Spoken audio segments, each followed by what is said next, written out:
Welcome to Democracy Now!, democracynow.org, The War and Peace Report. I'm Amy Goodman. A federal judge in Hawaii dealt another blow on Wednesday to President Trump's attempt to ban refugees and travelers from 6 majority Muslim countries. District Judge Derek Watson extended a nationwide halt on Trump's executive order, which would bar citizens of Iran, Libya, Somalia, Sudan, Syria, and Yemen from entering the United States for 90 days and all refugees for 120 days. In his ruling, Judge Watson said Trump's executive order ran afoul of the First Amendment's Establishment Clause, which bars discrimination on religious grounds. In North Carolina, state Republican lawmakers say they've struck a deal to overturn a law denying transgender people the use of the bathroom, changing room, or locker room that matches their gender identity. But LGBTQ groups say the planned repeal of HB 2, the so-called bathroom bill, will not end discrimination.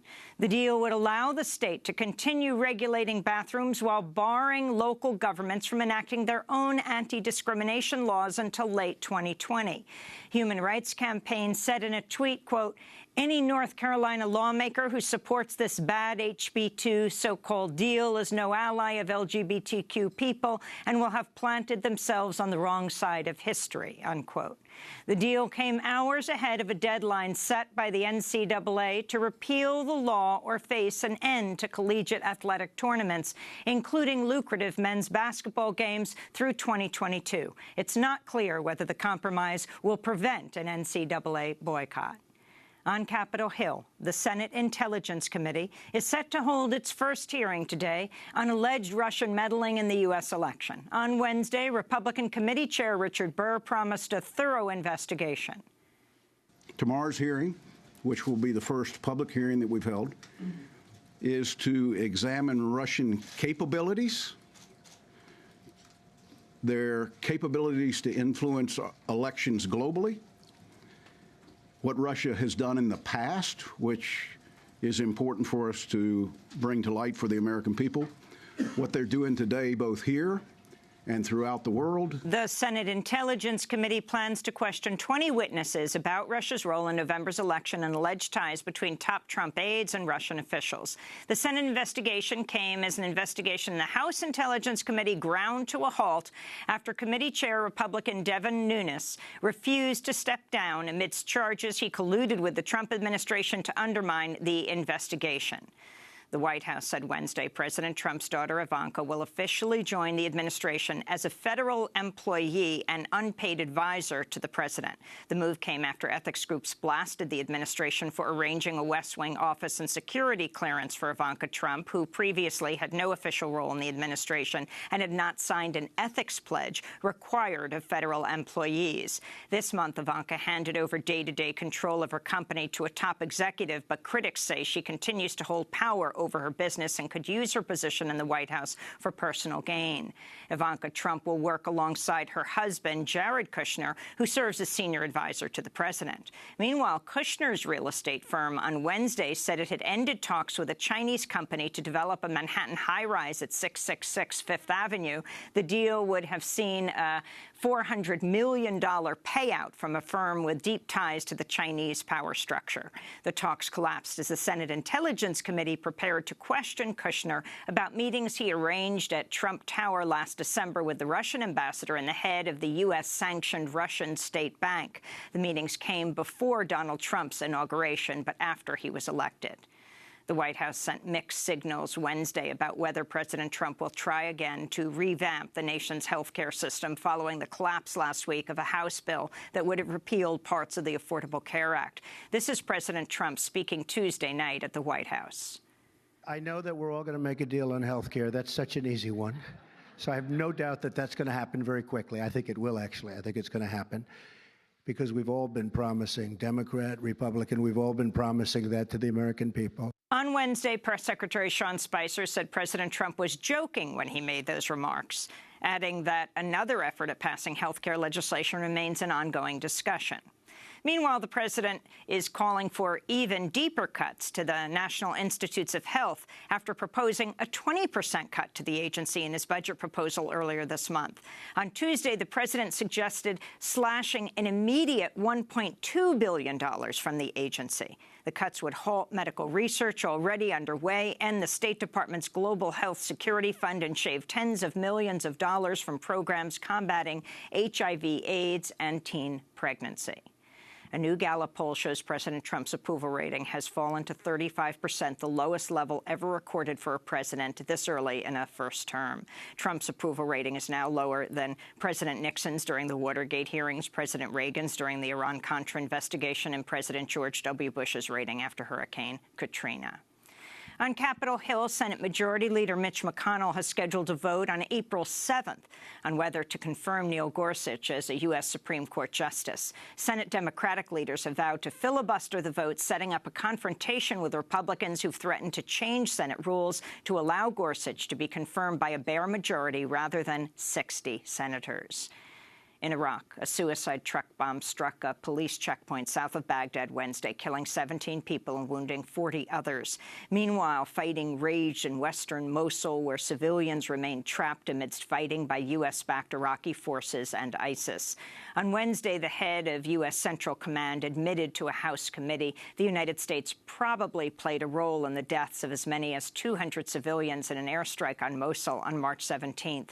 At the White House, President Trump said Tuesday evening the battle to retake Mosul is going well. We're doing very well in Iraq. Our soldiers are fighting and fighting like never before, and the results are very, very good. Meanwhile, Amnesty International continues to criticize the U.S.-backed Iraqi army for having told civilians to stay in Mosul amidst the months-long ongoing offensive rather than to flee. We'll have more on the crisis in Iraq after headlines. The State Department told Congress Wednesday human rights concerns should not hold up a proposed $5 billion sale of F-16 warplanes to the Kingdom of Bahrain, despite a record of torture and killings by the security forces. The move by Secretary of State Rex Tillerson reverses an Obama administration policy tying weapons sales to improvements in Bahrain's human rights record. Bahrain is a close U.S. ally in the Gulf, home to the Navy's Fifth Fleet. The Westinghouse Electric Company filed for bankruptcy protection Wednesday in a major blow to the nuclear power industry. The Chapter 11 filing came as Westinghouse reported huge cost overruns in its efforts to build new nuclear reactors in South Carolina and Georgia. Regulators are now questioning whether the plants will ever be completed. Westinghouse technology is used in more than half the world's nuclear power plants. The company's bankruptcy comes as the cost of electricity from solar and wind farms continues to drop. In California, hundreds of protesters confronted the head of U.S. Immigration and Customs Enforcement Tuesday as he appeared at a town hall meeting in Sacramento. ICE Director Thomas Homan was invited to the forum by Sacramento County Sheriff Scott Jones, a Trump supporter who backs cooperation between police and ICE agents. Among those protesting was Bernard Marks, an 87-year-old Auschwitz Holocaust survivor who compared ICE's actions to the Nazis. When I was a little boy in Poland, for no other reason but for being Jewish, I was hauled off by the Nazis. And for no other reason, I was picked up and separated from my family, who was exterminated in Auschwitz. And I am a survivor of Auschwitz and Dachau. You stand up here, Mr. Jones, don't forget, history is not on your side. One protester was escorted out of the town hall after Director Homan insisted his agents don't target immigrants at churches and schools. In Tacoma, Washington, undocumented dreamer Daniel Ramirez Medina was granted bond Wednesday and released from an immigration jail after 6 weeks in ICE custody. Ramirez was arrested in February along with his father, who's an undocumented Mexican immigrant. Ramirez's case drew alarm in immigrant communities since the 23-year-old has permission to live and work in the United States under President Obama's DACA program. Employees at the Department of Energy's Office of International Climate and Clean Energy were warned this week not to use the phrases climate change, emissions reduction, or Paris Agreement in official communications. That's according to Politico, which reported Wednesday that a supervisor prohibited the terms as President Trump signed an executive order Tuesday dismantling a number of climate rules established by President Obama. On Capitol Hill, the head of the Corporation for Public Broadcasting defended the federally funded nonprofit Wednesday against President Trump's call to eliminate funds to the agency. This is Maryland Republican Congressmember Andy Harris, who accused the corporation of political bias after the documentary The New Black by director Yoruba Richin aired on Maryland PBS stations. It was called The New Black.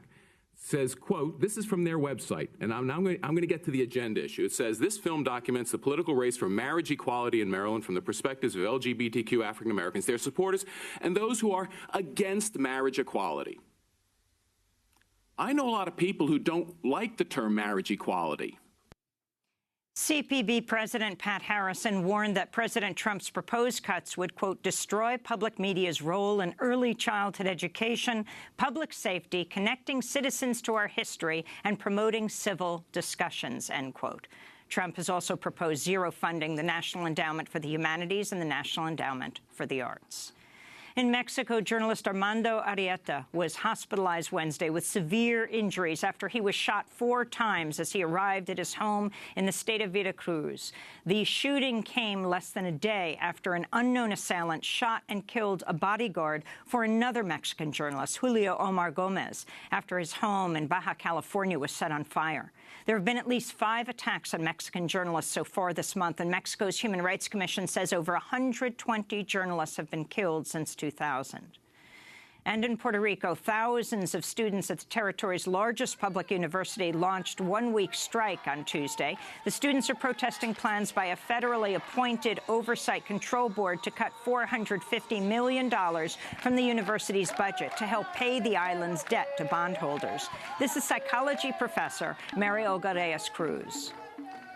But really, the only ones who have been able to stop us and make us to think and address the crisis have been the students.